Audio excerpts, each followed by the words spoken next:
ಒಂದು ತಯಾರಿಲಿ ನಿಮ್ಮನ್ನ ಕಡೆಗಣಿಸಿಕೊಂಡ್ರಿ ಅಂತ ಅನಿಸುದು ನನಗೆ.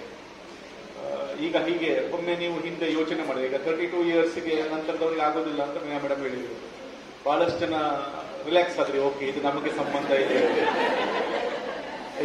ಇದು ನಮ್ಮ ಸಿಲೆಬಸ್ ಇಂದ ಅಲ್ಲ ಅಂತ ಹೇಳಿ. ಆದ್ರೆ ನಾನು ಹೇಗೆ ಯೋಚನೆ ಮಾಡಿದೆ ಅಂದ್ರೆ, ನೀವು ತುಂಬಾ ವರ್ಷನ ಕಳೆದುಕೊಂಡು ಬಿಟ್ರಿ ನೋಡಿ. ಅವಕಾಶ ನಮ್ಮ BO ಸರ್ ಮೊದಲೇ ಬಂದಿದ್ರೆ, ಬಿಡಿ ಮೊಗೇಶ್ ಸರ್, ಈ ತರ ಒಂದು ಕಾರ್ಯಾಗಾರ ಮೊದಲೇ ಆಗಿದ್ರೆ ನೀವು ಸಹ ಒಂದು ಅಟೆಂಪ್ಟ್, ಜಾಬ್ ಆಗ್ತಿತ್ತೋ ಇಲ್ಲ ಬೇರೆ, ಬಟ್ ಅಟೆಂಪ್ಟ್ ತಗೊಳ್ತಿದ್ರೇನೋ ಅಂತ ಭಾವಿಸುವುದು.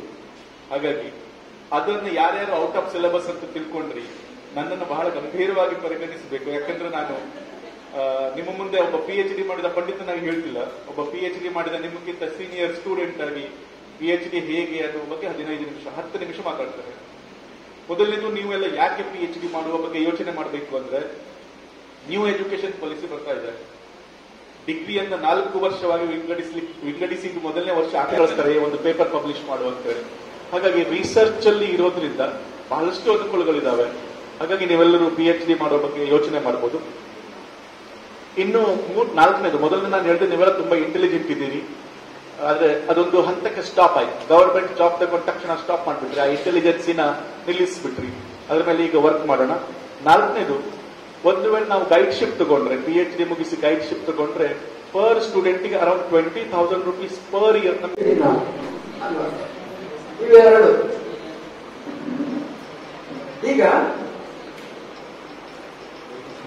ಉದ್ದೇಶ ಏನು ಅಂತಂದ್ರೆ, ಈಗಾಗಲೇ ಹೇಳಿದ್ರು 20 ವರ್ಷ ಸೇವೆಯ ಮತ್ತು ಬಾಕಿ ಇದೆ ಅಂತ ಅನ್ನೋರಿಗೆ ಕರೆದಿದ್ದೀವಿ ಅನ್ನುವಂಥದ್ದು. ಯಾಕೆ ಅಷ್ಟು ಅಂತ, ಈಗ 5 ವರ್ಷ ಬಾಕಿ ಇದೆ ಅಥವಾ 10 ವರ್ಷ ಬಾಕಿ ಇದೆ ಅಂದಾಗ ಒಂದೇ ಪ್ರಶ್ನೆ ಬರ್ತದೆ, ಇನ್ನು 5 ವರ್ಷ ಇದೆ ನಾನೇನ್ ಮಾಡಬಲ್ಲೆ? ಆ 5 ವರ್ಷಕ್ಕೆ ಸರ್ ರಿಟೈರ್ಡ್ 5 ವರ್ಷ ಉಂಟು ಅಂತ ಹೇಳಿದ್ರೆ 5 ವರ್ಷ ಮುಗಿದು ಇತ್ತು ಅನ್ನುವಾಗ ಆ ರೀತಿಯಲ್ಲಿ ಎಕ್ಸ್ಪ್ರೆಷನ್ ಇರ್ತದೆ. ವರ್ಗ ಕೋಣೆಗೆ ಹೋಗಾಗ ಮಕ್ಕಳಲ್ಲಿ ಕೇಳ್ತಾ ಇರುವಂತ ಪ್ರಶ್ನೆ ಒಂದೇ ಅಂತಂದ್ರೆ, ನಾನು ಚೆನ್ನಾಗಿ ಅಭ್ಯಾಸ ಮಾಡಿದ್ರೆ ಉತ್ತಮ ಅಂಕ ಪಡಿಬಹುದು ಅನ್ನುವಂತ ನಾನು ಪ್ರಶ್ನೆ ಕೇಳ್ತೀನಿ. ಎಲ್ಲರೂ ಅಭ್ಯಾಸ ಮಾಡ್ತಾ ಇದ್ರಾ? ಹೌದು.